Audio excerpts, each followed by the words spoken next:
Hi, everyone, and welcome back to Mental Health Monday. I'm Renee from Thrive Psychology, and today we're talking about two terms that are often used interchangeably, but they are actually quite different: burnout and compassion fatigue.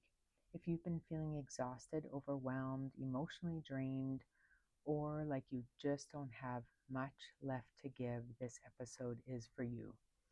Whether you're an educator, healthcare worker, counselor, first responder, or simply someone that cares for others, understanding the difference between compassion fatigue and burnout can help you identify what you need and how you can recover. So let's have a look. Many people use the terms burnout and compassion fatigue as if they're the same thing, but they have different causes and different solutions. So let's start with burnout first.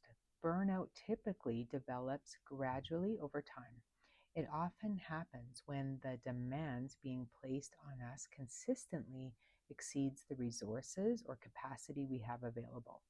So you may have too much work, too little support, unrealistic expectations placed upon you, insufficient recovery time, or a lack of control over your schedule, for example. Burnout is sometimes hard to catch when it's happening because it tends to build slowly. At first, you may just think you're more tired than usual, and then you start feeling emotionally exhausted. You may start becoming cynical, irritable, or feeling disconnected from work or something you do that used to feel meaningful. Eventually, even small tasks start to feel overwhelming. So let's look at education. Imagine a teacher who loves working with students, and over several years, class sizes increase, paperwork grows, expectations continue to rise, and there never seems to be enough time in the day. Now, this teacher isn't necessarily affected by one thing or one event, but they carry a chronic load day in and day out that never seems to let up. So that's how burnout happens. Now, compassion fatigue is a little different. So, compassion fatigue can happen when we are repeatedly exposed to the suffering, pain, or trauma or distress of others.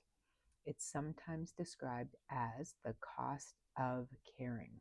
Now, unlike burnout, which develops primarily from chronic workplace stress, compassion fatigue is often connected to what you are exposed to emotionally. So, in that case, let's just look at a nurse as an example. So, a nurse might regularly support people through difficult diagnoses or health concerns, and a parent caring for a child with significant medical needs, or a family member supporting an aging parent with dementia.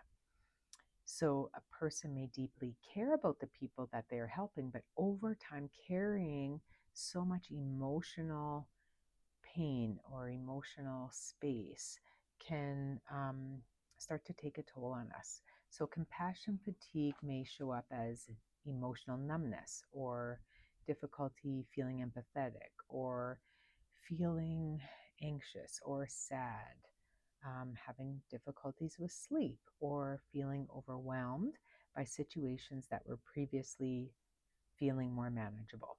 Now, one of the biggest differences is that burnout often makes us feel exhausted by what we're doing, while compassion fatigue can make us feel exhausted by what we are carrying emotionally. So, the reality is, many helping professionals or many caregivers can experience both at the same time. Now, when both are present, then recovery becomes even more important. So, research suggests that burnout and compassion fatigue can affect our emotional well being, our physical health, our relationships, our job satisfaction, and overall quality of life. So, the good news, though, is that recognizing the signs is the first step towards addressing them. So, what should you watch for? So, checking in with yourself, you're going to maybe find these questions helpful to kind of have a look at where you are at. So, am I feeling emotionally exhausted most days? Do I find myself becoming cynical or detached? Am I struggling to feel empathetic in situations where I normally would feel that way? Do I start to feel some days like I have nothing else to give? Am I carrying other people's pain or emotional concerns or struggles um, long after I spend time with them? So, long after the interaction, are you carrying that home? These things are all important clues that your system may need attention and care. So, some takeaways to keep in mind, and then Thursday we'll look at some strategies. So, first, burnout and compassion fatigue are not signs of weakness.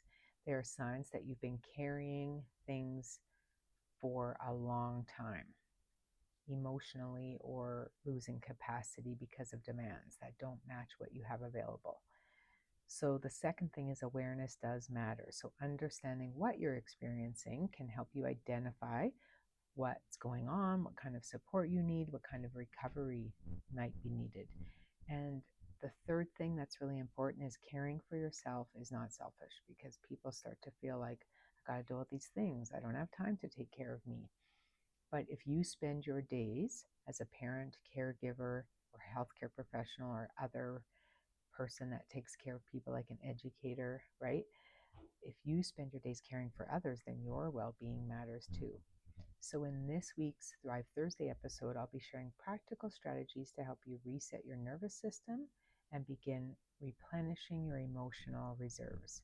So, I hope to see you on Thursday. Until then, take good care of yourself. I will see you soon.